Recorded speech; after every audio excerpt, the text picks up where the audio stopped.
Hello everyone, I am Shivraj Aditya और मैं आप सभी का स्वागत करता हूं शार्पनर क्लासेस में। आज के इस सेशन में हम लोग देखने वाले हैं जो पॉलिटी का हमारा सेशन रेगुलर चल रहा है उसमें चैप्टर 5 का पार्ट नंबर 2। चैप्टर 5 हमने लास्ट वीक स्टार्ट करा था जो कि था फंडामेंटल राइट्स। इसमें हम लोग पार्ट 3 ऑफ द कॉन्स्टिट्यूशन देखने वाले हैं जिसमें आर्टिकल नंबर 12 से लेकर 35 तक हम लोग एकदम डिटेल्स में पढ़ेंगे। तो लास्ट सेशन में अगर आप ध्यान दोगे तो हमने आर्टिकल नंबर 12 और 13 देखा था, छोटा सा वीडियो था, ज्यादा लंबा नहीं था। आज हम लोग आर्टिकल नंबर 14, 15 और 16 देखने वाले हैं। ठीक है, so without wasting any further time चलिए शुरू करते हैं। सो आर्टिकल 14, ठीक है, आर्टिकल 14 क्या कह रहा है कि equality before law, equality before law. तो इसमें अगर आप पढ़ोगे, the state shall not deny to any person equality before law और the equal protection of the laws within the territory of India. यानी स्टेट डिनाई नहीं कर सकता, ठीक है, स्टेट डिनाई नहीं कर सकता कि आपको इक्वलिटी बिफोर लॉ या फिर equal protection of the law आपको नहीं मिलेगा, ऐसा स्टेट कभी भी नहीं बोल सकता। अब पहले समझ लेते हैं कि इन दोनों में अंतर क्या है। ठीक है, उससे पहले मैं बस एक बार रिकॉर्डिंग चेक करना चाह रहा हूं। बस एवरीथिंग इज गोइंग फाइन। चलो, तो आई होप ये दिख रहा होगा आप लोगों को। ठीक है, एक बार देख लो, जूम करने की इतनी जरूरत तो है नहीं। ठीक है, चलो, कोई इशू नहीं है। इक्वलिटी बिफोर लॉ, ये इसका ओरिजिन जो है वो देखो, ब्रिटिश ओरिजिन है इसका। ठीक है, तो देखते हैं हम लोग इसमें क्या बोला जा रहा है। It states that no person whether rich, poor, high और low is above the law. इसका मतलब है आप अमीर हो, गरीब हो, ठीक है, आप प्रिविलेज्ड हो, अंडर प्रिविलेज्ड हो, आप जैसे भी हो, सब लोग, कोई भी लॉ से ऊपर नहीं है और किसी को भी यहाँ पे स्पेशल प्रिविलेजेस नहीं मिल सकता। ठीक है, absence of any special privileges in favour of any person.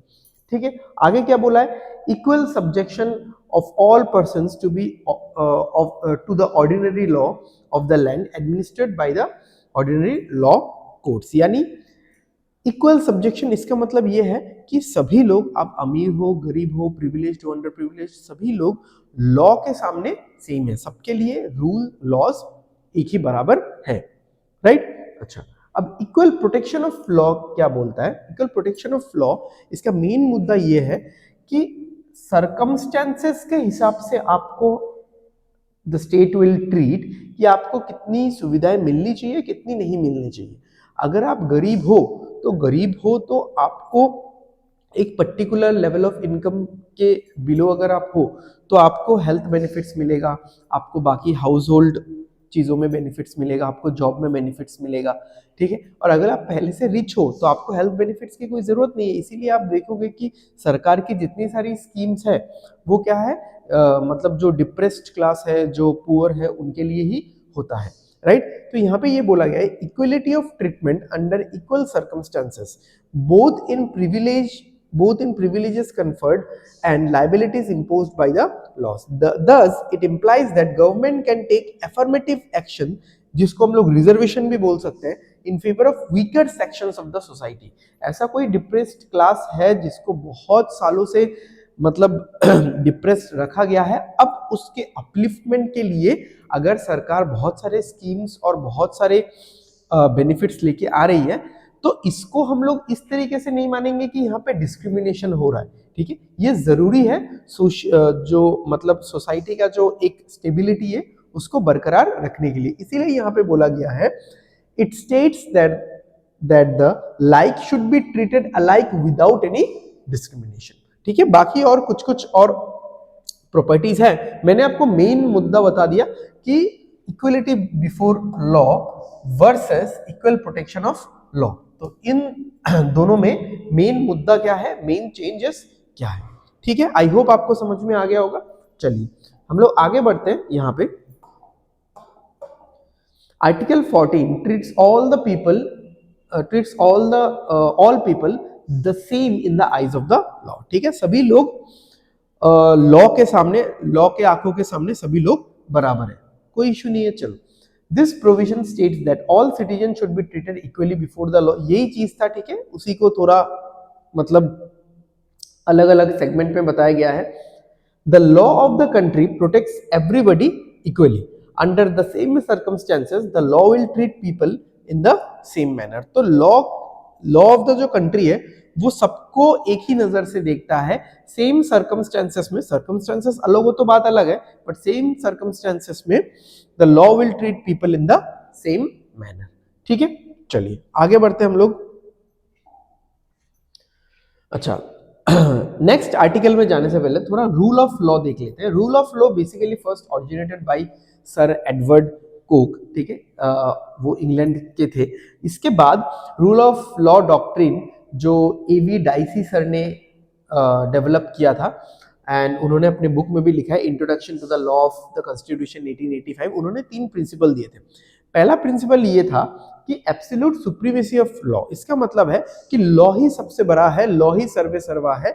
आप बहुत टाइम लोगों को, बहुत बड़े बड़े लोगों को या फिर आप पॉलिटिकल लीडर्स को ये सुनते हुए देखोगे, ये कहते हुए सुनोगे कि दे आर सेइंग कि कोर्ट का ऑर्डर है, हम लोग इसको सम्मान करेंगे, सुप्रीम कोर्ट ने ये ऑर्डर कर दिया है तो ये सही ही होगा। इसका मतलब क्या है कि वो लोग ये समझते हैं, पॉलिटिकल लीडर्स ये समझते हैं कि अगर हम लोग कोर्ट के ऑर्डर का सम्मान नहीं करेंगे तो पब्लिक क्या खा करेगी। ठीक है, तो कोर्ट के ऑर्डर का सम्मान, लॉ का सम्मान सब लोगों को करना चाहिए, right. Okay, equality before law. Equality before law का मतलब क्या है कि सभी लोग इक्वल है लॉ के सामने। ठीक है, ये तो हमने बहुत बार देख लिया। Okay, predominance of legal spirit, वही बात है, फिर से वही बात है। मतलब ये तीनों देखो, मतलब वही मिला जुला के तीनों का वही कोर मीनिंग एक ही है कि हर तरफ एक लीगल स्पिरिट होना चाहिए, एक मतलब लॉ परसिस्ट करना चाहिए हर तरफ, लॉ डोमिनेट करना चाहिए हर तरफ। ठीक है, चलो आगे बढ़ते हैं हम लोग। आर्टिकल 15। आर्टिकल 15 क्या बोलता है? Prohibition of discrimination on certain grounds. ठीक है, डिस्क्रिमिनेशन को प्रोहिबिट करना है, रोकना है। तो ये क्या कहती है? The state shall not discriminate against any citizen on grounds only of religion, race, caste, sex, place of birth और एनी ऑफ देम। ठीक है, यहाँ पे ओनली क्यों है इसके बारे में हम लोग बाद में समझेंगे। अब ये सारी चीजें ही क्यों मेंशन की गई कि religion, race, caste, sex, place of birth? Because हमारे यहाँ पे, हमारे देश में प्राचीन काल से ये देखा गया है कि इन्हीं चीजों के वजह से डिस्क्रिमिनेशन का मेन मुद्दा बनता है। ठीक है, या तो जेंडर हो गया, रिलीजन हो गया, कास्ट हो गया। ठीक है, तो इसीलिए ये बोला गया है कि स्टेट डिस्क्रिमिनेट नहीं करेगा। ठीक है, कभी भी नहीं, इन चीजों पे कभी भी नहीं। और यहाँ पे ओनली है कि सिर्फ इन चीजों पे नहीं होगा, किसी और चीज में होने से हो सकता है, हम लोग देखेंगे इसमें बाद में। ओके, तो यहाँ पे क्लॉज 2 में क्या और क्या क्या बोला गया? देखो, access to shops, public restaurant, hotels and palaces of public entertainment और the use of wells, tanks, bathing ghats, roads and places of public resort maintained होल्डली और partly out of state funds और dedicated to the use of the general public. यानी आप public restaurant, hotels कहीं पे भी जा सकते हो। आप जो public tanks, wells, bathing roads, places वगैरह, ऐसा कोई जगह या ऑर्गेनाइजेशन जहां पे जो होल्डली मैनेज बाय स्टेट फंड हो या फिर partly managed by state fund हो, आप उसमें मतलब पार्टिसिपेट कर सकते हो। ठीक है, उन चीजों का बेनिफिट आप उठा सकते हो। क्योंकि पहले क्या होता था ना कि जैसे जैसे ब्रिटिश के टाइम पे या फिर बड़े राजा महाराजाओं के टाइम पे, मतलब बहुत सारी जगहों में जाना मना था, या फिर ऐसे जगह थे जो ब्रिटिश मतलब ब्रिटिशर्स के लिए या फिर इलाइट क्लास के लोगों के लिए रिजर्व था। मान लो आप सिनेमा हॉल का ही एग्जांपल ले लो, तो सिनेमा हॉल में प्रोबेबली कुछ सीट्स ऑब्वियसली मतलब उन लोगों के लिए रिजर्व रहती होंगी। तो अभी ऐसा नहीं है, अभी क्योंकि आपका फंडामेंटल राइट्स का जमाना है। ठीक है, अभी नहीं, काफी ही सालों से, आई मीन, ठीक है, जब से कॉन्स्टिट्यूशन कमेंस हुआ है, फंडामेंटल राइट्स का जो चलन है वो शुरू हुआ है, राइट टू इक्वलिटी सबको दिया जा रहा है। तो इसीलिए इन सब चीजों के ऊपर डिस्क्रिमिनेशन नहीं चल सकता। ठीक है, ओके, देन अच्छा, मैं आपको ये वाला बता ही देता हूं कि मैंने सोचा था बाद में मैं कनेक्ट करते हुए बताऊंगा कि जैसे अगर डिस्क्रिमिनेशन नहीं हो रहा है इन चीजों पे, किसी और चीज पे कैसे हो सकता है? जैसे आर्टिकल 15 जो है वो मेनली आपका एडुकेशन के ऊपर डिस्क्रिमिनेशन को देखता है। आर्टिकल 16 जो है वो एम्प्लॉयमेंट यानी जॉब के ऊपर डिस्क्रिमिनेशन को देखता है। तो मैं जॉब से ही एग्जांपल बता देता हूँ कि इन चीजों पे डिस्क्रिमिनेशन नहीं होगा। बट अगर ऐसा कोई एग्जाम का फॉर्म निकलता है जिसमें बोला है कि बीटेक वाले ही सिर्फ भर सकते हैं ये वाला फॉर्म, ठीक है, ऐसा निकलता है इंजीनियरिंग वगैरह का, तो अगर कोई बोलता है कि नहीं बीएससी वाले क्यों नहीं भर सकते, तो आप ऐसा नहीं पूछ सकते तब, ठीक है। अगर ऐसा लिखा हुआ है कि 25 साल या उसके ऊपर वाले लोग जॉब के लिए अप्लाई कर सकते हैं, तो अब 21 साल या 22 साल वाले ऐसा नहीं पूछ सकते कि 25 साल वालों में ऐसा क्या है। तो इन सब चीजों में डिस्क्रिमिनेशन या फिर एक क्राइटेरिया हो सकता है। ये डिस्क्रिमिनेशन नहीं है, बेसिकली ये क्राइटेरिया है, ठीक है। बट यहाँ पे जो चीजें मेंशन की गई है इसके ऊपर कोई भी डिस्क्रिमिनेशन नहीं हो सकता, कभी भी नहीं, ठीक है। ओके, नेक्स्ट क्या बोला है, nothing in this article shall prevent the state from making any special provision for women and children. अब पहले देखो डिस्क्रिमिनेशन नहीं होगा ये तो बोल दिया गया, बट ये भी मेंशन कर दिया गया है सो दैट आगे जाके ये बात ना उठे कि स्टेट अगर वुमेन के लिए, बच्चों के लिए, क्योंकि वुमेन के अपलिफ्टमेंट के लिए बहुत सारी चीजें करना जरूरी है, उनके लिए अगर कोई special provision, special scheme, benefits लेके आ रही है तो यह आर्टिकल उसमें बाधा नहीं डाल सकता, ठीक है। ये पहले ही लिखा हुआ है। Special provision for advancement of any socially and educationally backward classes of citizens or for the scheduled tribes, scheduled castes and the scheduled tribes। तो obvious सा बात है, special provision भी बना सकती है for the advancement of the backward or the depressed or the underprivileged classes of the society, या फिर SC STs इनको लेके कुछ स्पेशल अगर प्रोविजन स्टेट बनाना चाहती है तो वो बना सकती है, वो उसके ऊपर है, ठीक है। ये है क्लॉज 4 आर्टिकल 15 का। इसके बाद क्लॉज 5 भी था जो कि सेम ही है, वो मैंने नहीं लिखा, बट क्लॉज 5 का जो मेन मुद्दा वो यहां से है, in so far as such special provisions related to their admission to educational institutions including private education institutions. देखो अगर रिजर्वेशन वगैरह है, ठीक है, तो वो जो रिजर्वेशन है, ठीक है, एजुकेशनल इंस्टीट्यूट में भी रिजर्वेशन का काम चलेगा, ठीक है। इवन प्राइवेट एजुकेशनल इंस्टीट्यूशंस में भी रिजर्वेशन आपको देना पड़ेगा या आप दे सकते हो अंडर सम कंडीशंस, ओके। अब एडेड हो यानी स्टेट उसको फंडिंग कर रही हो, अनएडेड हो स्टेट उसको फंडिंग ना कर रही हो, ठीक है।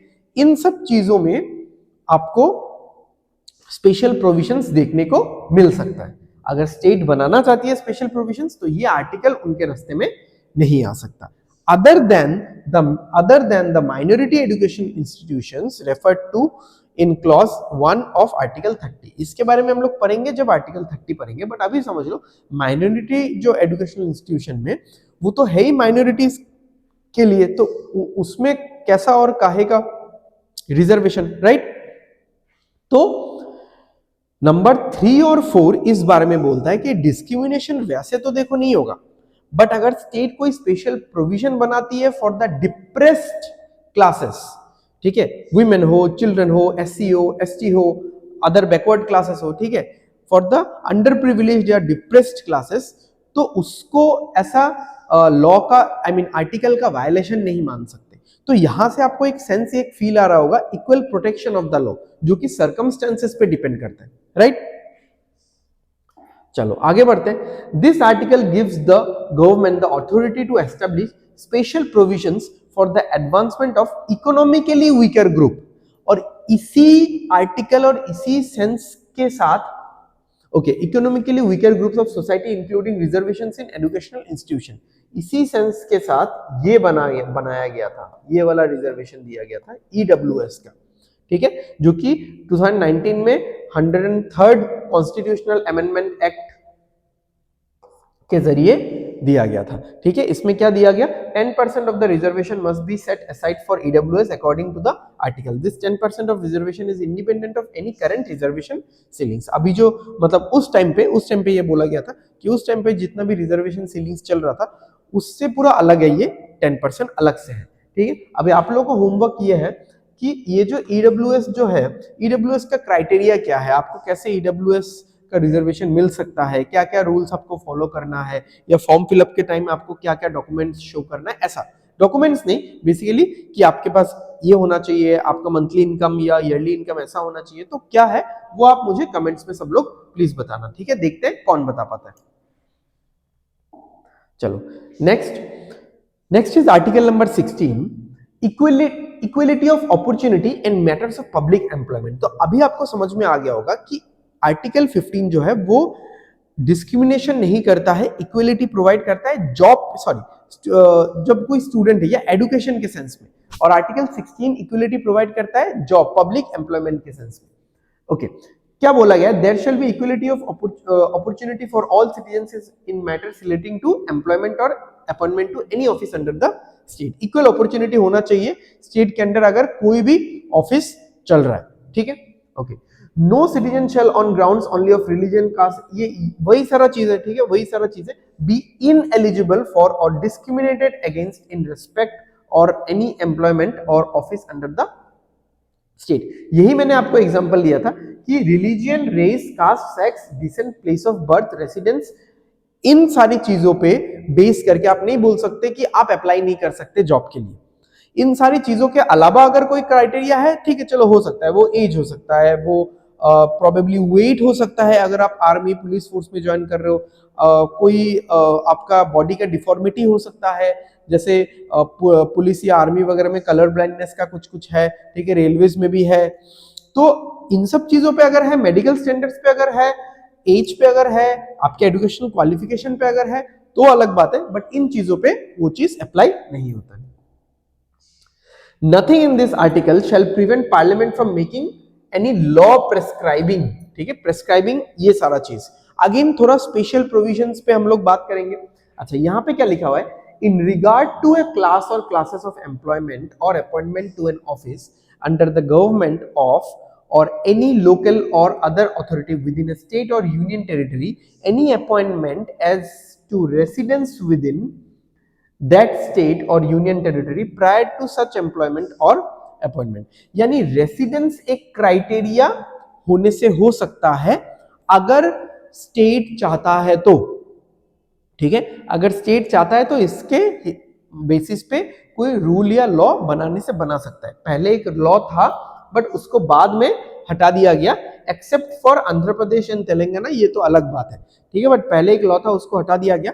अभी अगर बनाना चाहता है कोई स्टेट तो बनाने से बना सकता है, उसमें कोई इशू नहीं है, ठीक है। बट आजकल ज्यादातर जगह पे क्या है कि रेसिडेंस की, आपको अगर ये जॉब चाहिए तो आप इस पर्टिकुलर स्टेट के रेसिडेंट होने चाहिए। ये नहीं करके स्टेट क्या कर रही है कि एक लैंग्वेज पेपर करवा देती है कि आपको अगर ये पर्टिकुलर जॉब चाहिए और आप किसी बाहर के स्टेट से हो, और आपको अगर और एक स्टेट में कोई एक पर्टिकुलर जॉब चाहिए तो आपको उस स्टेट का लैंग्वेज आना चाहिए, ठीक है। बाकी रेसिडेंस वाला चीज होने से हो भी सकता है, नहीं होने से नहीं होगा, ठीक है। समझ में आ गया ये वाला चीज?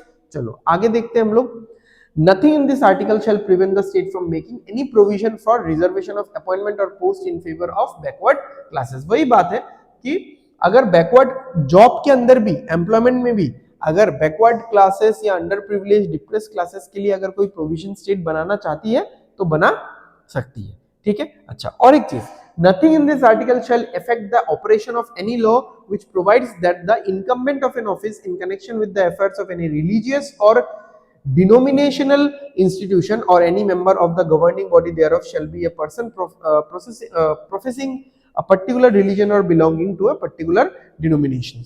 इसका मतलब है अगर कोई रिलीजियस इंस्टीट्यूशन है, ठीक है, वहां पे आपको रिलीजियन के अलाइनमेंट में चलते हुए ही या फिर एक पर्टिकुलर सेगमेंट के अलाइनमेंट में चलते हुए ही आप लोगों को हायर कर सकते हैं, या आप लोगों को मतलब या तो हायर करोगे या फिर उनको मना करोगे, ठीक है, रिजेक्ट करोगे। इसमें क्या होगा, देखो मान लो कोई एक इस्लामिक इंस्टीट्यूशन है या कोई भी इस्लामिक ऑर्गेनाइजेशन है जहां पे एजुकेशन की बातें होती है, या फिर आपको वहां पे कोई एक चाहिए, ठीक है, आप जॉब देना चाहते हो, तो ऑब्वियसली ना उसको उस धर्म और उस रिलीजन का वो इंसान होना चाहिए, उसको उतना ज्ञान होना चाहिए, वो मौलवी साहब होने चाहिए।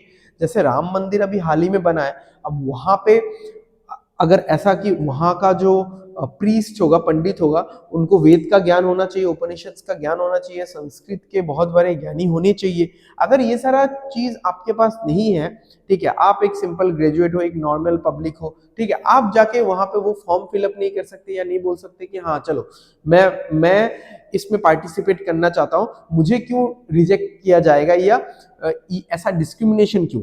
तो ये पहले से लिख दिया गया है, क्योंकि इन सारी चीजों पे बातें उठ सकती है, तो पहले से लिख दिया गया है कि रिलीजियस इंस्टीट्यूशन में अगर कोई ऐसा वेकेंट पोजीशन है तो उसमें सिलेक्शन का प्रोसीजर थोड़ा सा अलग हो सकता है या अलग होना चाहिए, उसमें उस रिलीजन के अलाइनमेंट में ही हम लोग सोचने पे मजबूर हैं। ठीक है, आई होप आपको आज का सेशन पसंद आया होगा, अच्छा लगा होगा। अगर आपको सेशन अच्छा लग रहा है पॉलिटी का तो प्लीज लाइक करो, शेयर करो एंड चैनल को सब्सक्राइब कर देना, सो दैट आने वाले वीडियोस की नोटिफिकेशन आपको मिलते रहे। ठीक है, तो आप लोग कमेंट भी कर सकते हो कि आपको और किस किस चीजों की जरूरत है, या फिर इस वीडियो में कुछ भी समझ में नहीं आया एंड मैंने एक होमवर्क दिया था ईडब्ल्यूएस के बारे में, वो आप कर लीजिएगा। बाकी मैं रेलवे के लिए शॉर्ट्स देते जा रहा हूँ, करीबन 70-80 शॉर्ट्स मैंने दे दिए हैं। मैं 100 शॉर्ट्स दूंगा, फिर मैं उसको स्टॉप कर दूंगा। एंड देन अभी हाल ही में एसबीआई क्लर्क का जो नोटिफिकेशन निकला है, तो हम लोग बैंकिंग शॉर्ट्स की तरफ थोड़ा मूव ऑन हो जाएंगे। ठीक है, तो बैंकिंग क्वेश्चंस के शॉर्ट्स में उसके बाद देना स्टार्ट कर दूंगा। आई होप कि आपको आज का सेशन अच्छा लगा होगा। So take care, bye bye, study well and study hard. Signing off everyone, thank you.